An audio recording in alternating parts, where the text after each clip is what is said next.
പുതിയൊരു വീഡിയോയിലേക്ക് എല്ലാവർക്കും ഹാർദവമായ സ്വാഗതം. ഗിരീഷ് ഏടി സംവിധാനം ചെയ്ത ചിത്രമാണ് ബെഥലഹേം കുടുംബ യൂണിറ്റ്. നിവിൻ പോളിയുടെ അടുത്ത ഒരു 100 കോടി, ചിലപ്പോൾ 200 കോടിയൊക്കെ കടക്കാനുള്ള സാധ്യത കാണുന്നുണ്ട്.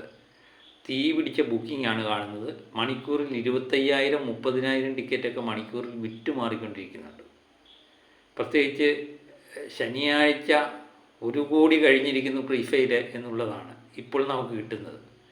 ഇപ്പം ആദ്യ ദിവസത്തെ പ്രീഫെയില് എന്ന് പറയുന്നത് 4,62,00,000 രൂപയാണ് പ്രീഫെയിൽ ഇനത്തിൽ വന്നത്. കേരളത്തിൽ നിന്ന് 1,93,00,000, കർണാടകത്തിൽ നിന്ന് 23,00,000, തമിഴ്നാട്ടിൽ നിന്ന് 10,00,000, തെലുങ്കാനയിൽ നിന്ന് 2,50,000, റെസ്റ്റ് ഓഫ് ഇന്ത്യയിൽ നിന്ന് 5,50,000 പ്രീഫെയിൽ ഇനത്തിൽ വന്നത്.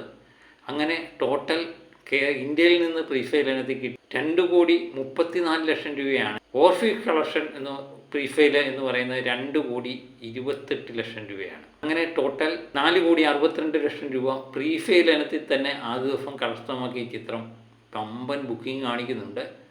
ഒരുപക്ഷെ ഖലീഫയുടെ 13,17,00,000 എന്നുള്ള ആദ്യ ദിവസത്തെ കളക്ഷൻ തകർത്താൽ പോലും അതിശയിക്കാനില്ല.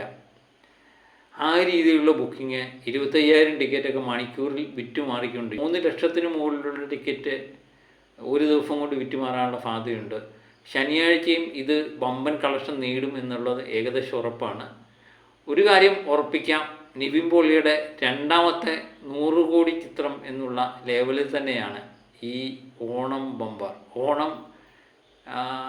ചിത്രം മാറിയിരിക്കുന്നത്. എനിക്ക് നിവിൻ പോളിയേക്കാൾ ഇതിൻ്റെ ക്രെഡിറ്റ് മൊത്തം എനിക്ക് കൊടുക്കാൻ ആഗ്രഹിക്കുന്നത് ഇതിൻ്റെ സംവിധായകൻ ഗിരീഷ് ഏടി എന്ന് പറയുന്ന സംവിധായകൻ തന്നെയാണ്. കാരണം അദ്ദേഹത്തിൻ്റെ മുൻകാല ചിത്രങ്ങളെല്ലാം ഏതെടുത്താലും, പ്രേമലു, തണ്ണീർമത്തൻ ദിനങ്ങൾ, സൂപ്പർ ശരണി, ഏതെടുത്താലും അതെല്ലാം സൂപ്പർ ഹിറ്റ് ആക്കിയ സംവിധായകനാണ് ഗിരീഷ്. അപ്പം ഗിരീഷിൻ്റെ ഏത് ചിത്രവും ഒരു ഗ്യാരണ്ടി ചിത്രമാണ്. അതുപോലെ തന്നെ ബെഥലഹേം കുടുംബ യൂണിറ്റും ഒരു മികച്ച ചിത്രമായി മാറിയിരിക്കുന്നു. കുടുംബ പ്രേക്ഷകർ ഏറ്റെടുത്തിരിക്കുന്നു. ഓണച്ചിത്രങ്ങളിൽ ഒരു വമ്പൻ ഹിറ്റ് അടിക്കാനുള്ള സാധ്യതയുണ്ട്. ഒരുപക്ഷെ ലോകയുടെ കളക്ഷൻ റെക്കോർഡ് പോലും തകർക്കാൻ സാധ്യത കാണുന്നുണ്ട്. കാരണം നീണ്ട 10 ദിവസത്തോളം അവധി ദിവസങ്ങളാണ്. ഈ രീതിയിൽ പോയി കഴിഞ്ഞാൽ ഈ ചിത്രം ഒരു കൊലത്തൂക്ക് തന്നെ തൂക്കും എന്ന് ഏകദേശം ഉറപ്പാണ്. നിവിൻ പോളിയുടെ കരിയറിലെ തന്നെ രണ്ടാമത്തെ 100 200 അതോ 300 കോടിയോ ഒക്കെ വരാനുള്ള സാധ്യത കാണുന്നുണ്ട്. വളരെ നാളിന് ശേഷമാണ്, സർവമായ കണ്ടതിന് ശേഷം നിവിൻ പോളിയുടെ ഒരു സാധാരണ അഭിനയം മുഹൂർത്തമൊക്കെ കാണുന്നുണ്ട്. അതുപോലെ മമിത ബൈജുവിൻ്റെ ക്യൂട്ട്നെസ് കാണുന്നുണ്ട്. അവരുടെ റൊമാൻസൊക്കെ വളരെയധികം ഭംഗിയായിട്ട് മാറുന്നുണ്ട്. ഗ്രാമീണ പശ്ചാത്തലം, ഇതൊക്കെ തന്നെ സംവിധായകൻ വളരെ ബുദ്ധിപൂർവമായിട്ട് ഈ ചിത്രത്തിൽ പ്രയോഗിച്ചിട്ടുണ്ട്. ഒരു കാര്യം ഉറപ്പുണ്ട്, കുടുംബ പ്രേക്ഷകർക്ക് കൃത്യമായിട്ട് മനസ്സിലാകുന്നതും അവർക്ക് പൊട്ടിച്ചിരിക്കാനുള്ള അനേകം മുഹൂർത്തങ്ങൾ ഈ ചിത്രത്തിൽ ഒരുക്കി വച്ചിട്ടുണ്ട്. അത് ചിത്രത്തിന് വളരെയധികം ഗുണമാവുകയും ചെയ്യും. ഫാമിലി ഓഡിയൻസ് ഈ ഓണക്കാലത്ത് ആദ്യ ചോയ്സായിട്ട് നിശ്ചയമായിട്ടും ബെഥലഹേം കുടുംബ യൂണിറ്റ് എന്ന ചിത്രമായിരിക്കാം തിരഞ്ഞെടുക്കുന്നത്. അത് ഒരു ഖലീഫയ്ക്ക് ഒരുപക്ഷെ ഇതൊരു ദോഷമായി വന്നേക്കാം. എന്നാലും ഖലീഫയും പിടിച്ചു നിൽക്കും എന്ന് തന്നെയാണ് ഞാൻ പ്രതീക്ഷിക്കുന്നത്.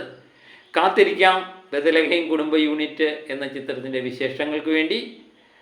അപ്പോൾ ആദ്യ ദിവസം എനിക്ക് തോന്നുന്നു 10 കോടി ഏകദേശം കടക്കും എന്നുള്ളത് 100% ഉറപ്പാണ്.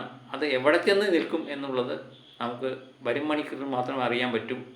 ടിക്കറ്റ് കിട്ടാത്ത പല തിയേറ്ററുകളുമുണ്ട്. അവിടെ എല്ലാം തന്നെ അഡീഷണൽ ഷോ രാത്രിയിലും ഉണ്ടാകുമെന്ന് തന്നെയാണ് നമ്മൾ പ്രതീക്ഷിക്കുന്നത്. ഓണ അവധി ദിവസങ്ങളിൽ ഇതിൻ്റെ ഷോകളുടെ എണ്ണം കൂടാനാണ് സാധ്യത കൂടുതൽ. കാത്തിരിക്കാം. ബെഥലഹേം വിശേഷങ്ങൾക്ക് വേണ്ടി നമ്മുടെ ചാനൽ കാണുക, സപ്പോർട്ട് ചെയ്യുക. മറ്റൊരു വിശേഷവുമായിട്ട് വീണ്ടും ഞാനെത്തും വരെ ഒക്കെ ബൈ.